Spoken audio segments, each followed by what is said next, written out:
Students, we are going to discuss about a new topic, that is phylum Platyhelminthes.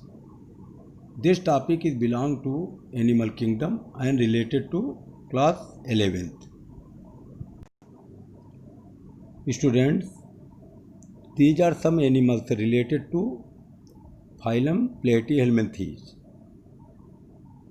These are the 5 animals given here. So look these figure, see these figure and learn by these figures. Now we are going to discuss some main characteristics of this phylum.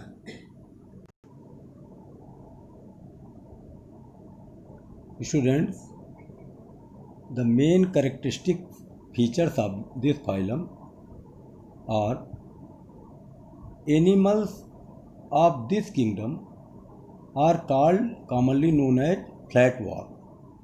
Flatworm means chapte होते हैं.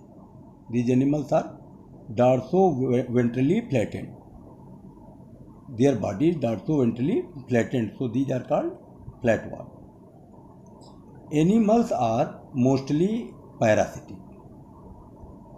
All animals are not parasitic.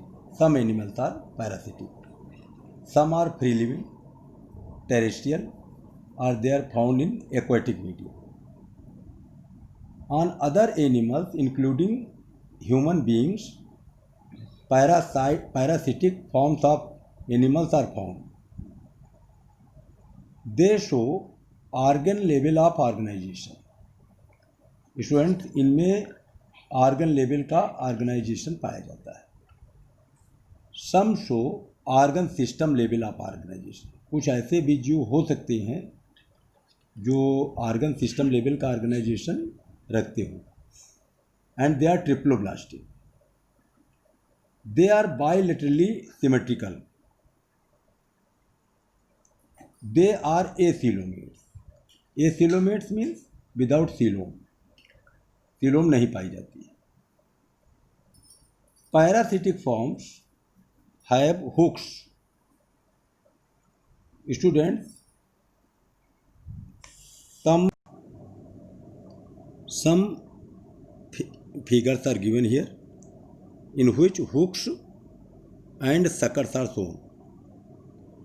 This is the mouth region, means anterior region of the tinea solium. Tinea solium, this is also known as tapeworm. This is endoparasite in human beings. Students, some of them absorb the nutrients from the host directly through their body surface. Next, specialized cells called flame cells. Students, here this is the figure of flame cell. These cells are responsible for excretion and osmoregulation. Students, इनमें एक ciliary tuft पाया जाता है जिसको ciliary flame कहते हैं. This part ciliary flame, ये ये बहुत सारी सीलिया से मिलकर एक लौ जैसी स्ट्रक्चर बनाता है. जैसे कोई दीपक जलता है उसमें लौ होती है, तो इसी वजह से इनका नाम दिया गया flame cell. And these flame cells are responsible for the excretion and osmoregulation in these animals.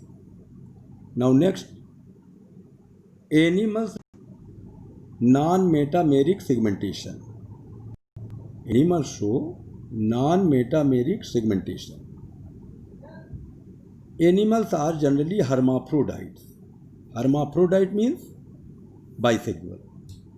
Means male and female sex organs are present in the same animal.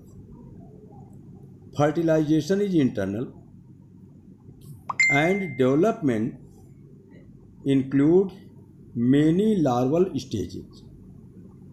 बहुत सारे लार्वा पाए जाते हैं इनमें, तो इनमें जो डेवलपमेंट होता है वो इनडायरेक्ट माना जाता है. But some animals are there in which direct development takes place. कुछ ऐसे जीव होते हैं एनिमल्स जिनमें डायरेक्ट डेवलपमेंट भी होता है, लेकिन मोस्टली ज़्यादातर केसेस में लार्वल स्टेजेस ज़्यादा पाई जाती हैं, इस वजह से इनडायरेक्ट होता है। Planaria has high regeneration capacity.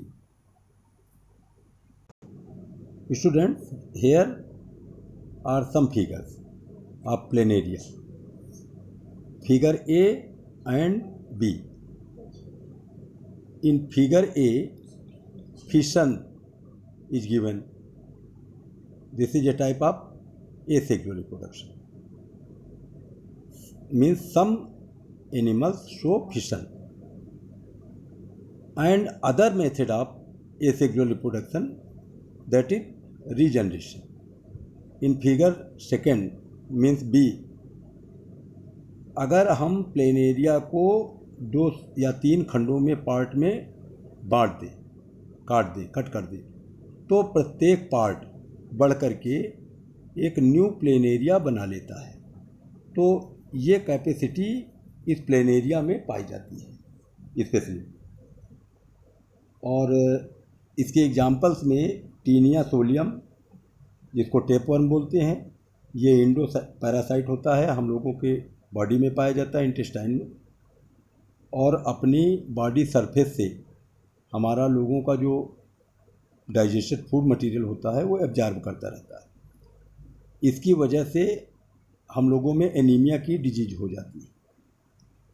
Fasciola दूसरा है एनिमल्स, फैसियोला हिपैटिका इसे बोला जाता है। ये गोट और शीप, इनके लीवर में पाया जाता है। और साथ ही साथ स्नेल, जो घोंघा होते हैं पाइला, उनमें भी ये पाया जाता है। यानी 2 जीवों में पाया जाता है। टीनिया भी पाया जाता है 2 जीवों में, एक पिग में पाया जाता है और दूसरा ह्यूमन में पाया जाता है। और फैसियोला हिपैटिका ये गोट और शीप के लीवर में तथा स्नेल में पाया जाता है, पाइला में पाया जाता है। तो ऐसे जीवों को डाइजेनेटिक कहा जाता है।